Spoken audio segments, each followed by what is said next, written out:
Welcome to யாவரும் கேளீர். நான் உங்க பத்ரி பேசுறேன். இப்ப படங்களுடைய ரிலீஸை தீர்மானிக்கிறது அப்படின்னு பார்த்தோம்னா அது வந்து ஓடிடி சேட்டலைட் அதோடைய வியாபாரம் தான் தீர்மானிக்குது. ஓடிடி கம்பெனிகள் தான் எப்ப படம் ரிலீஸ் ஆகணும் அப்படிங்கிறத தீர்மானிக்குது. பல பெரிய கதாநாயகர்களுடைய படங்களுடைய ஓடிடி சேட்டலைட்லாம் வியாபாரமாகாம இருக்கு. அது வந்து அதுதான் அந்த படத்தை வந்து தள்ளி போடுது ரிலீஸ. அதாவது பெரிய கதாநாயகர் அப்படின்னு சொல்றவங்களுடைய ரிலீஸ் டேட், அதாவது ஒரு காலத்துல வந்து அவங்க படம் ஆரம்பிக்கும் பொழுதே இந்த தேதியில நான் ரிலீஸ் பண்றேன்னு சொல்லிட்டு ஆரம்பிச்சவங்க எல்லாம் இப்ப வந்து ரிலீஸ் டேட்டே போட முடியாத லெவல்ல இருக்காங்க. அந்த மாதிரியான சில சிக்கல்களும் இருக்கு. அதே நேரம் அதாவது இந்த கொரோனா காலத்துல மிகப்பெரிய பூம்ல இருந்தது இந்த ஓடிடி. அந்த அந்த பூம்னால பயங்கரமா விலையெல்லாம் ஏறி சம்பளம்லாம் ஏறி அது வந்து வேற ஒரு லெவலுக்கு போச்சு. ஏன்னா 2 வருஷம் மக்கள் வந்து ஓடிடியில ஃபுல்லா இருந்தாங்க, வெளியில போகாம வீட்டுக்குள்ளே இருக்கக்கூடிய ஒரு காலகட்டம். அப்ப வந்து நிறைய கண்டென்ட் தேவைப்பட்டது. சினிமா தியேட்டர்லாம் கிடையாது, வேற எந்த பொழுதுபோக்கும் கிடையாதுங்கிறப்ப அப்ப வந்து இது பயங்கரமா பூம் ஆச்சு. வேர்ல்டுல இருக்கக்கூடிய அவ்வளவு வெப் சீரிஸ், அவ்வளவு படங்கள், நெட்ஃபிளிக்ஸ்லாம் பயங்கர பூம் ஆச்சு, அமேசான் பூம் ஆச்சு. ஸோ அந்த மாதிரி இருந்தது. ஹாட் ஸ்டாரா இருக்கட்டும், எல்லாமே வேற ஒரு லெவல்ல வந்து ஒரு எக்ஸ்போனன்ஷியல் growth இருந்தது. அதுக்கேற்ற மாதிரியே அவங்க பெரிய வேலை கொடுத்து வாங்கினாங்க. டைரக்ட் ஓடிடி ரிலீஸ் இருந்தது, தியேட்டருக்கு வராம சூரரை போற்று அந்த மாதிரியான படங்கள். அப்புறம் இன்னொரு படம் ஜெய் பீமு, அப்புறம் இது நம்ம திருஷ்யமுடைய அடுத்த பார்ட்டு கூட, செகண்ட் பார்ட்டு கூட டைரக்டா ஓடிடியில தான் வந்தது. ஸோ அப்படி ஓடிடியில வந்து மிகப்பெரிய ஒரு வரவேற்பை பெற்று அதெல்லாம் பெரிய இது கொடுத்து வாங்கினாங்க. ஆனால் இப்போ வந்து நிலைமை அப்படி இல்லை. இன்னைக்கு பார்த்தோம் அப்படின்னா இப்போ அதிகமாக தமிழில் வந்து அதிக விலை போயிருக்க படம் அப்படின்னு பார்த்தோன்னா இப்போ தக் லைஃப் தான். தக் லைஃபுடைய ஓடிடி அதாவது நெட்ஃப்ளிக்ஸ் வாங்கியிருக்காங்க. 149.7 கோடி, கிட்டத்தட்ட 150 கோடி ரூபா கொடுத்து தக் லைஃப் ஓடிடியை வாங்கியிருக்காங்க. டிஜிட்டல், அதாவது டிஜிட்டல் ஓடிடி ரெண்டும் ஒன்று தானே. அதை வந்து நம்ம நெட்ஃப்ளிக்ஸ் வாங்கியிருக்காங்க. அடுத்ததா கூலி படம் அமேசான் பிரைம் 120 கோடி ரூபாய்க்கு வாங்கியிருக்காங்க. அதற்கு பிறகு குட் பேட் அக்லி அந்த படத்தை வந்து 95 கோடி ரூபாய்க்கு நெட்ஃப்ளிக்ஸ் வாங்கியிருக்காங்க. ரெட்ரோ சூர்யா நடிக்கக்கூடிய படம், கார்த்திக் சுப்பராஜ் 85 கோடி ரூபா அந்த படம். இதுதான் இப்போ உள்ள நிலைமை. இப்போ உள்ள ஓடிடி சேட்டலைட்டு இதெல்லாம் இப்போ உள்ள நிலைமை அப்படிதான் இருக்கு. இப்போ வந்து விஜய் படம் ஜனநாயகன் அந்த படத்துக்கு வந்து ரிலீஸ் டேட் சொல்லாததுக்கு காரணம் ஓடிடி சேட்டலைட் வியாபாரம் ஆகலை, அதுதான் காரணம். வீர தீர சூரா படம் தள்ளி தள்ளி போறதுக்கு காரணம் அந்த படம் வந்து B4U ஒரு மும்பை கம்பெனி வாங்கியிருக்காங்க. ஆனா சேட்டலைட் டிஜிட்டல் வியாபாரம் ஆகல. இதுதான் பல படங்களுக்கு பிரச்சனையா இருக்கு. அப்படி ஒரு நிலைமை தான் தமிழ் சினிமால இருக்கு. பட் அதையும் மீறி தக் லைஃப் வந்து மிக அதிக விலைக்கு போயிருக்கு அப்படிங்கிறது வந்து ஒரு மகிழ்ச்சியான செய்தி. ஏப்ரல் 14 இருந்து ஜூன் 5 வெளியாக போற தக் லைஃப் படத்துக்கான ப்ரொமோஷன்லாம் ஸ்டார்ட் ஆயிடும்.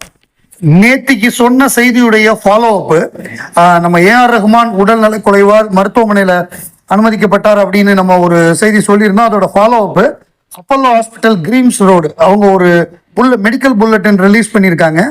அதில் என்ன சொல்லியிருக்காங்கன்னா, mister A R Rahman visited Apollo hospitals Greams road this morning with dehydration symptoms and got discharge after routine checkup. அதாவது நீர்ச்சத்து குறைபாடு காரணமாக ஏஆர் ரஹ்மான் வந்தாரு. ரொட்டீன் செக்அப், அதாவது சாதாரண செக்கப்புக்கு அப்புறம் அவர் வந்து அனுப்பிச்சிட்டாங்க, அதாவது டிஸ்சார்ஜ் பண்ணிட்டாங்க. ஸோ வீட்டுக்கு அனுப்பிச்சிட்டாங்க அப்படின்னு சொல்றாங்க. ஸோ இதுல வந்து ஒன்றும் பயப்படுறதுக்கு ஒன்றும் இல்லை. இது வந்து ஒரு ரொட்டீன் செக்அப். ஸோ இந்த இது சொல்லுவாங்கல்ல, பெரிய விருந்தினர்களாக சந்திக்கும் பொழுது மரியாதை நிமித்தமான சந்திப்புன்னு. ஸோ இது வந்து ஒரு ரொட்டீன் செக்அப் தான், ரெகுலரா பண்ணக்கூடியது தான். நீர்ச்சத்து குறைபாடுங்கிறது தான் இஷ்யூ, வேற எதுவும் பெருசா பயப்படுறதுக்கு ஒன்றும் இல்லை அப்படின்னு சொல்லியிருக்காங்க. ஸோ மகிழ்ச்சி, அவர் உடனே டக்குன்னு வீடு திரும்பினாரு, எந்த பிரச்சனையும் இல்லை அப்படிங்கிறது நம்ம எல்லாருக்குமே மிகுந்த மகிழ்ச்சி அளிக்கக்கூடிய ஒரு செய்தி. லைக்கா அவங்க எங்க காலடி எடுத்து வச்சாலுமே பிரச்சனையா இருந்தது. அதாவது அவங்க வந்து ஒரு பேராமவுண்ட்ங்கிற ஒரு ஹாலிவுட் கம்பெனிக்கு வந்து 17 கோடி ரூபா கொடுக்க வேண்டிய லெவல்ல ஒரு படத்தை வந்து ரைட்ஸே வாங்காம அதை ரீமேக் பண்ணி, அதுதான் விடாமுயற்சி, அதுல வந்து 17 கோடி ரூபா திண்டம் கட்டினாங்க. ஸோ அந்த மாதிரி அவங்க எங்க போனாலுமே பிரச்சனையா வந்துகிட்டே இருந்தது. இப்ப மோகன்லாலை வச்சு அவங்க இது லூசிஃபர் அப்படிங்கிற ஒரு மிகப்பெரிய வெற்றி படம். அதோடைய அடுத்த பார்ட்டை பிருத்திவிராஜ் டைரக்ட் பண்ணி மோகன்லாலுடைய மேனேஜர் ஆசீர்வாதம் ஸ்ரீனிவாஸ் அவரு ஆண்டனி பெரம்பாவூர் அவரும் லைக்காவும் சேர்ந்து தயாரிக்கிறாங்க அப்படிங்கிற மாதிரியான நிலைமை இருந்தது. அதுல சில பிரச்சனை இருந்தது, ரிலீஸ்ல சில பிரச்சனை இருந்தது. அதனால படம் தள்ளி போகும் அப்படின்னு ஒரு தகவல் முன்னாடி வந்தது. பட் அதை பேசி சரி பண்ணி மோகன்லால் எல்லாத்தையும் சரி பண்ணி விட்டு படம் சொன்ன தேதி 27/3/2025, அதாவது வர 27ஆம் தேதி படம் ரிலீஸ் ஆகும். அனதர் ஒரு 10 டேஸ்ல வேர்ல்டு வைடு படம் ரிலீஸ் ஆகும் அப்படின்னு அறிவிச்சுட்டாங்க. அந்த பிரச்சனையை அழகா நெகோசியேட் பண்ணி 2 பக்கத்துக்கும் கரெக்டா பிரச்சனை இல்லாத மாதிரி மோகன்லால் சரி பண்ணி விட்டாரு. அதனால அந்த படம் சொன்னபடி Lucifer 2 world wide March 27 release ஆகுது அப்படிங்கிற நியூஸ் வந்திருக்கு. அந்த டார்க்னஸ்லயும் ஒரு லைட் தெரியுதும்பாங்க. அந்த மாதிரியான ஒரு தகவலா லைக்காக்கு இந்த தகவல் அமையும். ஜெய்பி மணிகண்டன் அவர் படங்களுக்கு கதை எழுதுறாரு. அவரே ஒரு காலத்துல ஷார்ட் பிலிம்ல இயக்கியிருக்காரு. அவர் ஒரு ஷார்ட் பிலிம் இயக்கும் பொழுது அவர்கிட்ட பெரிய அளவு பணம் இல்லை. ஒரு 5 நடிகர்கள் தான், அவங்களுக்கு போடுறதுக்கு சேர் கூட கிடையாது. அப்ப டெல்லி கணேஷை கூப்பிட்டு எனக்கு நீங்க நடிச்சு கொடுக்கணும் அப்படின்னு கேட்டிருக்காரு. எவ்வளவு தருவு அப்படின்னு அவர் கேட்டிருக்காரு. அவர் வாங்கிட்டு இருக்கிற சம்பளத்துல 5ல் 1 பங்கு தான் இவர் சொல்லியிருக்காரு. சரி போ நான் உனக்கா வரேன்ட்டாரான் டெல்லி கணேஷ். அவரே வர்றப்ப கையில் காரில் போட்டு எடுத்துகிட்டு வருவாராம் அந்த மடக்கு சேரு உட்கார்றதுக்கு.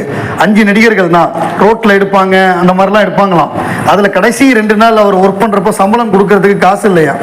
அப்போ நீ மொத்தமாக டப்பிங் எப்போ கொடுன்னு இருக்காரு. டப்பிங் எப்போ இவர் எங்கேயோ போய் கடனெல்லாம் வாங்கி கொண்டு வந்திருக்காரு. அப்போ என்ன பண்ணியிருக்காரு டெல்லி கணேஷ், இந்த பணத்தை வச்சுக்கோ, வேற ஏதாவது நீ பெட்டராக மேலே முன்னேறதுக்கு இது ஏதாவது யூஸ் ஆகும்னா இதை வச்சுக்கோ, எனக்கு இது வேண்டாம் அப்படின்னு சொல்லி திருப்பி கொடுத்தாராம். அந்த மாதிரி டெல்லி கணேஷை பொறுத்தவரை அவ்வளவு எல்லாருக்கும் சின்ன சின்ன கலைஞர்களுக்கெல்லாம் அவ்வளவு ஹெல்ப் பண்ணியிருக்காரு அப்படின்னு சொல்லி டெல்லி கணேஷ் குரல்லையே அவர் பேசினாரு மணிகண்டன். அது நல்லா இருந்தது. டெல்லி கணேஷ் சொல்லுவாராம், நீ தாராளமா என் வாய்ஸ்லேயே பேச, ஒன்றும் பிரச்சனை இல்லை. சில பேர் கோவப்படுவாங்களாம். அதாவது பர்டிகுலர் நடிகர்கிட்ட போய் அவர் மாதிரியே பேசுறது, ஒரு டைலாக் பேசி காமிக்கிறது அவரை மாதிரியே. அப்ப கோவப்படுவாங்களாம். அதுல டெல்லி கணேஷ் கோவமே பட மாட்டாராம், தாராளமா பேசு அப்படின்னு சொல்லி தட்டி கொடுப்பாராம். ஸோ அந்த மாதிரி டெல்லி கணேஷுடைய பெருந்தன்மை, அவர் எவ்வளவு பேருக்கு விட்டு கொடுத்துருக்காரு. லவ் டுடே படத்துல லவ் டுடே படமா வர்றதுக்கு முன்னாடி அது ஷார்ட் பிலிம் எடுத்தாரு பிரதீப் ரங்கநாதன். அதுல அந்த அப்பா ரோலை பண்ணது டெல்லி கணேஷ் தான். பின்னாடி அவருக்கு பெரிய கம்பெனி கிடைச்சோன்னு டெல்லி கணேஷை தூக்கிட்டு சத்யராஜை போட்டார், அது வேற விஷயம். பட் அதுல இந்த மாதிரி ஷார்ட் பிலிம் பண்றவங்க அவங்களுக்குலாம் ஒரு ஹெல்ப் பண்றது, டெல்லி கணேஷே நடிச்சிருக்காரு பாருங்க போய் காமிக்கிறதுக்கு ஒரு அத்தாரிட்டியா இருக்கிறது, இது எல்லாமே மறைந்தாலும் டெல்லி கணேஷுடைய அந்த ஒரு பெருமையை இன்னைக்கும் எல்லாருமே சொல்லிட்டு இருக்காங்க.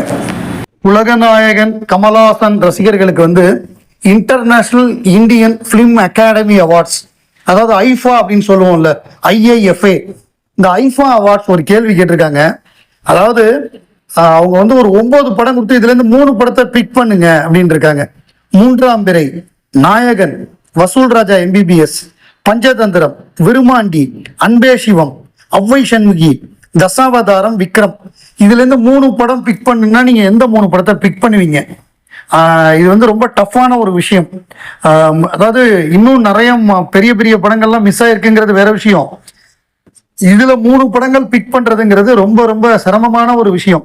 இதுல நீங்க எந்த 3 படத்தை ஆண்டவர் படங்கள்ல இருந்து 3 படம் மட்டும்னா பிக் பண்ணுவீங்கன்னு கமெண்ட்ல சொல்லுங்க, பார்ப்போம் எது அதிகமா வருதுன்னு பார்ப்போம்.